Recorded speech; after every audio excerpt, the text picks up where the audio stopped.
देखेंगे कि हम इस वॉशिंग मशीन में क्विक साइकिल का ऑप्शन किस तरह से यूज़ करेंगे और कम से कम टाइम में हम कितने कपड़े वॉश कर सकते हैं, कौन से कपड़े वॉश कर सकते हैं, इसका वाटर लेवल कितना होगा और हमें कितना रखना है और हमें मशीन के कितने यूज़ के बाद हमें टब वॉश करना चाहिए और क्या ये करना बहुत ज़रूरी है।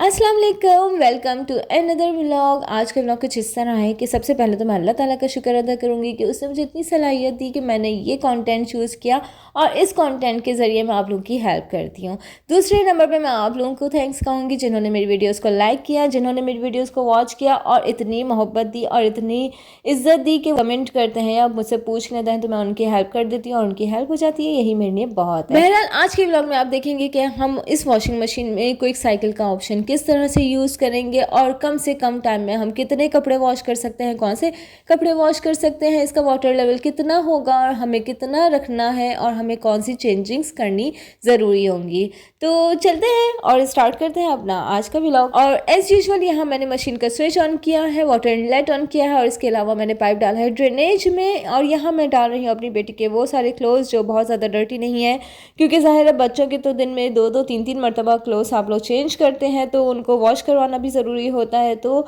ये वो सारे क्लोथ्स हैं जो बच्चों के हैं और क्विक साइकिल में आप बहुत ईजिली वॉश कर सकते हैं, क्योंकि क्विक साइकिल का टाइम बहुत ज़्यादा शॉर्ट होता है, इसमें वॉश टाइम भी बहुत कम होता है और ये बहुत जल्दी आपके कपड़ों को वॉश वगैरह करके स्पिन करके निकाल देता है। तो इसलिए इसमें वो सारे क्लोथ्स जो बहुत ज़्यादा डर्टी नहीं हो रहे होते वो हम क्विक साइकिल में वॉश कर सकते हैं। इसके अलावा वो सारे क्लोथ्स जो आप सिर्फ और सिर्फ हल्के फुल्के वॉश करना चाहते हैं या आपका कोई नया ड्रेस है जिसको आप बहुत ज़्यादा अच्छी तरह वॉश नहीं करवाना चाहते, यानी कि आप चाहते हैं कि वो जस्ट हल्के फुल्के पसीनों की स्मेल वगैरह निकल जाए, तो उसको भी आप क्विक साइकिल में वॉश कर सकते हैं। चूँकि यहाँ बेटी के क्लोथ्स बहुत कम थे तो इसके साथ मैंने वो सारे क्लोथ्स भी डाल दिए हैं जो जस्ट स्वेटिंग वाले थे और उनको वॉश करना ज़रूरी था, तो मैंने सोचा क्विक साइकिल में वॉश हो जाएंगे और क्लीन हो जाएंगे। तो जब मैंने क्विक साइकिल का ऑप्शन ऑन किया है तो उसमें 10 मिनट्स आ रहे थे, लेकिन वाटर लेवल 3 था जो कि कपड़ों के हिसाब से बहुत कम था, तो इसलिए उसको मैंने 5 कर दिया है। इसी तरह वॉश टाइम जो है मेरा 6 है, वो नॉर्मल है। इसी तरह रिंस टाइम जो कि मैं चाहती हूँ कि सिर्फ अच्छी तरह निकले तो वो मैंने 2 कर दिया और स्पिन टाइम मुझे बहुत ज़्यादा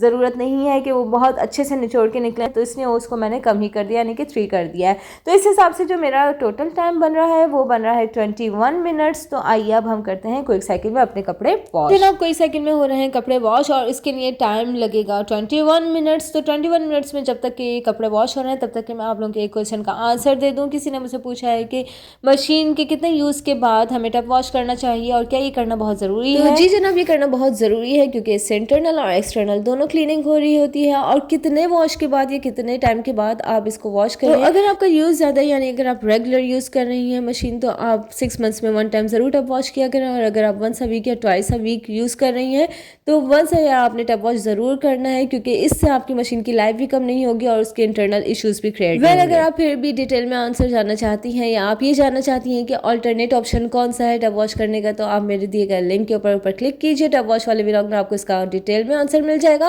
और आपको अल्टरनेट ऑप्शन भी पता चल जाएगा, क्योंकि टब वॉश है ऑलमोस्ट 12 आवर्स का होता है तो हर किसी के लिए पॉसिबल नहीं होता। और जैसा कि आप लोग देख रहे होंगे कि क्विक साइकिल के फंक्शन में जब मैंने टाइम स्टार्ट किया था तो 21 मिनट्स थे, जिसमें वाटर लेवल कंप्लीट करने में, यानी जो कि मैंने 5 रखा था उसको कंप्लीट करने में उसको 2 से 3 मिनट्स लगे थे और जब ये 18 मिनट्स रिमेनिंग थे तो उसने वॉश टाइम स्टार्ट किया था और वॉश टाइम स्टार्ट करते करते इसको तकरीबन अभी 3 मिनट्स हो चुके हैं और 3 मिनट्स रिमेनिंग है। जब ये 12 के ऊपर आई है तो इसने रिंस करना शुरू किया, यानी कि पूरा सर्फ निकाल रही है और इसके बाद ये दोबारा इसमें पानी लेगी और पानी लेने के बाद अगेन उसको रिंस करेगी, क्योंकि इसका रिंस टाइम मैंने 2 टाइम्स का रखा था, यानी ये 2 टाइम्स क्लोथ्स को रिंस करेगी। तो अभी ये 1 टाइम स्टार्ट करने वाली है, उसके बाद ये अगेन पानी लेगी और फिर कपड़ों का अगेन रिंस करेगी। यहाँ दिखाने का मकसद ये है कि वाटर लेवल जो कि क्विक साइकिल में 3 था, लेकिन जब मैंने कपड़े बढ़ाए तो उसके हिसाब से मैंने 5 कर दिया था और आप देख रहे होंगे कि 5 जो है इन कपड़ों के हिसाब से बिल्कुल ठीक रहा। तो अगर आप अपने कपड़े बढ़ाते हैं तो उसके हिसाब से आपने वाटर लेवल भी लाजमी बढ़ाना है, क्योंकि कम वाटर लेवल में आपके कपड़े वॉश नहीं हो सकेंगे। और यहाँ मशीन 1 टाइम कपड़ों को रिंस कर चुकी है, तो आप देख रहे होंगे कि तकरीबन 3 मिनट्स में से 1 टाइम कपड़ों को रिंस कर दिया है। अब ये दोबारा से पानी ले रही है और उसके बाद अगेन इसको रिंस करेगी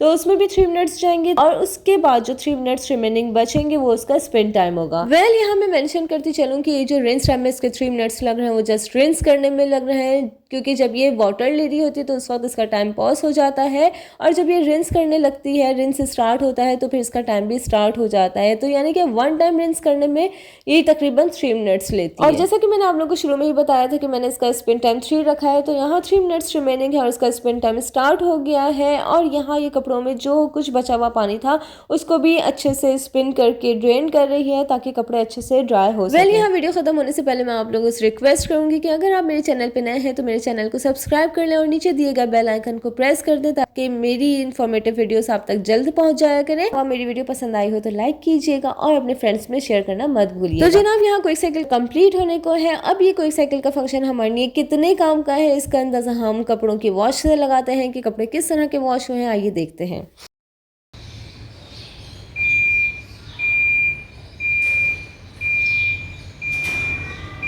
और जनाब यहाँ मशीन बंद हो चुकी है और सेफ्टी प्रिकॉशंस के तौर पे मैंने यहाँ पर स्विच ऑफ भी किया है और वाटर इनलेट को ऑफ किया। उसके बाद मैंने मशीन को खोल कर देखा है तो यहाँ मेरे कपड़े वॉश हो चुके हैं, अच्छे से स्पिन हो चुके हैं, ड्राई हो चुके हैं और आप देख रहे होंगे कि कपड़ों में एक अलग ही चमक नज़र आ रही है। यानी कि क्विक साइकिल का फंक्शन भी हमारे लिए बहुत काम का है कि अगर हम इसको बेबी वॉश के तौर पर यूज़ करना चाहें तो वो भी कर सकते हैं, और इसके अलावा हल्के फुल्के जो मैले कपड़े होते हैं वो भी हम इसमें वॉश कर सकते हैं। और आप यहाँ देख रहे होंगे कि जो व्हाइट क्लोथ्स हैं वो बिल्कुल व्हाइट ही रहे, यानी कि इतना डस्टी हो रहे थे, या मेरी बेटी के सॉक्स थे जो कि वो बच्चों के सॉक्स इतने डस्टी हो रहे होते हैं, डर्टी हो रहे होते हैं, लेकिन वो भी अच्छे से क्लीन हो गए हैं। तो जनाब आज का मेरा व्लॉग यही था कि कोई साइकिल का फंक्शन किस तरह से यूज़ होता है, इसमें हम किस तरह के कपड़े वॉश कर सकते हैं और ये हमारे कितने काम आ सकता है। तो अगर आप लोगों को मेरी वीडियो पसंद आई तो लाइक कीजिए, शेयर कीजिए, सब्सक्राइब कीजिए। तो मिलते हैं नेक्स्ट व्लॉग में किसी अच्छे और न्यू टॉपिक के साथ। अपना ख्याल रखिएगा। अल्लाह हाफिज़।